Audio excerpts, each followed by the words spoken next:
I am disappointed with some of you pirates. There's a survey going around asking pirates where they get their stuff and why they pirate. Just a tip to all the pirates out there, do not join online surveys from big corporations, and even if you are, don't snitch and tell them where you get your stuff. Otherwise, you get pirate websites shut down. Yes, amidst the piracy surveys, the crackdown of these websites also happens. Thankfully, pirates are like Hydra. You cut off one head, two more shall take its place. I already said my piece on where you can get your stuff, but I'm telling them to you. I'm not telling those evil corporations directly. That's for them to figure out. I chose to be service level and not name the sites directly because that's how these big companies take them down. They can't take down Reddit for piracy. Not yet, at least. We'll see about that. But even if they did, being banned on the internet is not death. The community will still be alive and rise from the ashes. Yeah, snitching will get stitches. But thankfully, the pirate Hydra will keep on being alive. The same cannot be said to book TikTok, or at least not when they're like this. I don't read books that much. The only things that I'm reading are horrible social media posts that are great materials for my content, and visual novels where I score anime girls, finish court cases, and take over the world. I don't know what's going on with TikTok's book community because they are in shambles. This woman, for example, is complaining that the book that she's reading is in third person. What's the problem with that? That's a common point of view. If you want books to be written in first person, just find them around. They're not that uncommon. Then there's this video of this woman complaining that the book that she's reading has tiny writings and the pages are filled with so many words. Yeah, it's almost like they're books or something. What do you expect? Well, it's still rather surprising to find people that read books on TikTok, since most people in here have stunted attention spans. But I at least appreciate TikTok for acknowledging the existence of old school forms of entertainment. The world of fiction has people following rules and breaking rules. This person really wanted to break rules. Lore is bad. Lore is the art killer. Yeah, totally. Having consistency in your medium kills art, right? You're not Kung Fu Hustle or Everything Everywhere All at Once, where the rules are broken every second. If you want good fiction, you need some level of consistency. Lore is for the wiki, for the database narrative. Well, at least you acknowledge that wiki exists. That's more than I can say for most Hollywood movies, where they did zero research on the characters they're adapting. There is no good lore. Wow, how artsy that you break the rule this much. Next thing you're telling me is that books should just be full of pictures and less words. Last time I checked, that was the Playboy magazine, and even then, they have words here and there. I mean, shouldn't your work have backstories and scopes beyond the immediate plot? People have been making that for millennia without it being lore. Excuse me, what do you think the word lore means? Besides, people don't really need a wealth of knowledge and stories when they consume the most basic stuff and totally forget about it after they watched it. Check out this self-proclaimed anime fan. As an anime fan, Loli must go.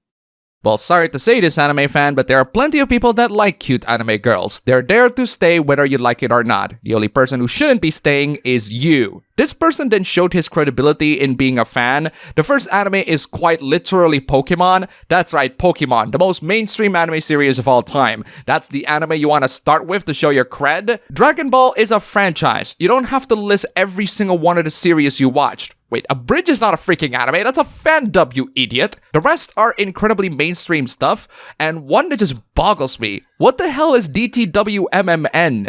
Don't toy with me, Miss Nagatoro? That features a Loli as a main character, doofus. If you want Loli to go, then that shouldn't even be on the list. Actually, plenty of these have Loli too, which shows how you don't watch any of these shows. Here's another anti-Loli crusader. This one is weirdly political related. Here we go again. Why young-looking anime girls shouldn't be created. To put it simply, because you don't like it, but that's too honest, so let's get to the reasons. This Fred says sexualizing means normalizing, and that will blur the lines between fantasy and reality. Yeah, most people can separate them. You clearly can't. Art does reflect and influence culture, but not in that way. Loving horror movies doesn't mean you're a murderer. Yes, there are actual predators who love anime and loli, but there are also predators who hate anime and loli. If there are predators that love loli and predators that hate loli, what does that tell you? It tells you that loving or hating loli is not a factor whether a person is a real predator or not. The characters look young, but they are fictional and don't exist. No one is harmed playing Blue Archive other than your feelings. Real children do exist. Sexualizing anime characters do not perpetuate pedophilia. Preying on real children perpetuate pedophilia. I hope that's clear enough for you. By the way, this discourse is reserved for adults only, not minors. If you're a minor and you are here, I recommend going back to YouTube Kids. I don't understand why these minors on the internet need some form of validation. When will people realize that someone's age doesn't completely invalidate their claims?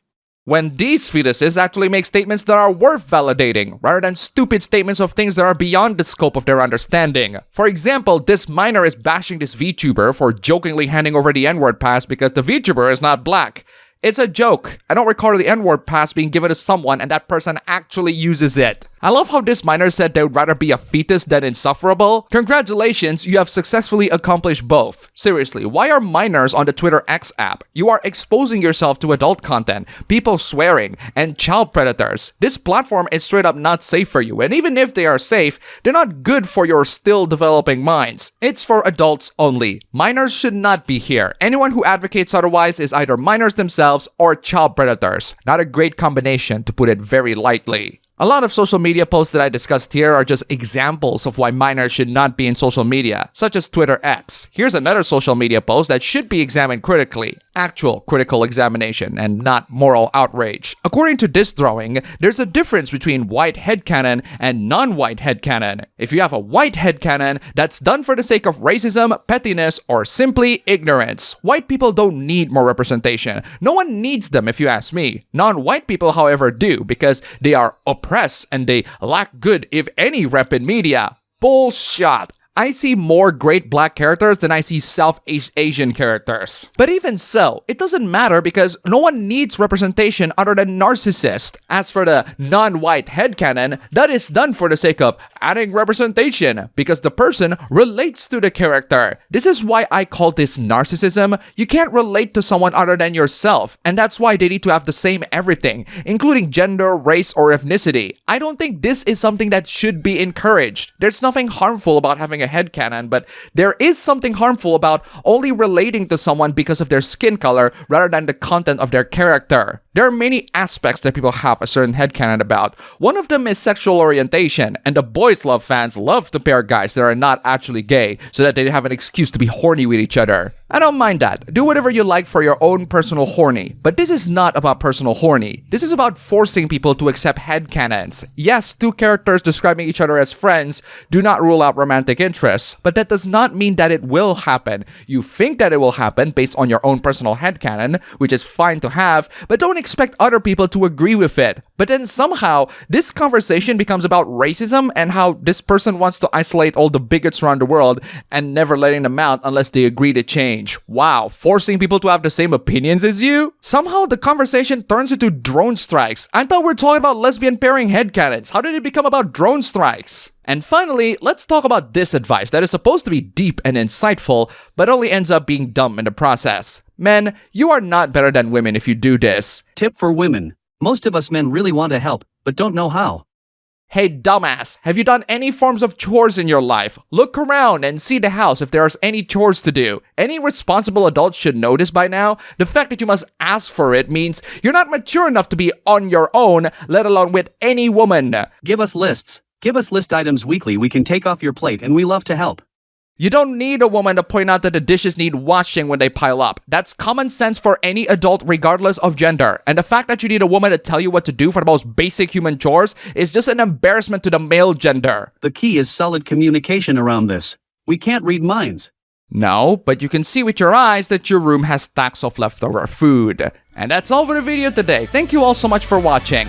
If you made it to the end, here's a kitty for you. And also, huge thanks to all these wonderful sponsors. You are all fantastic. If you want to see your names among these legends, then check out the links down below. Just $1. And you have supported this channel a lot. Seriously, thank you so much for watching. Don't forget to check out my ABB Show stream channel, link down below. Go subscribe. And I'll see you all next time.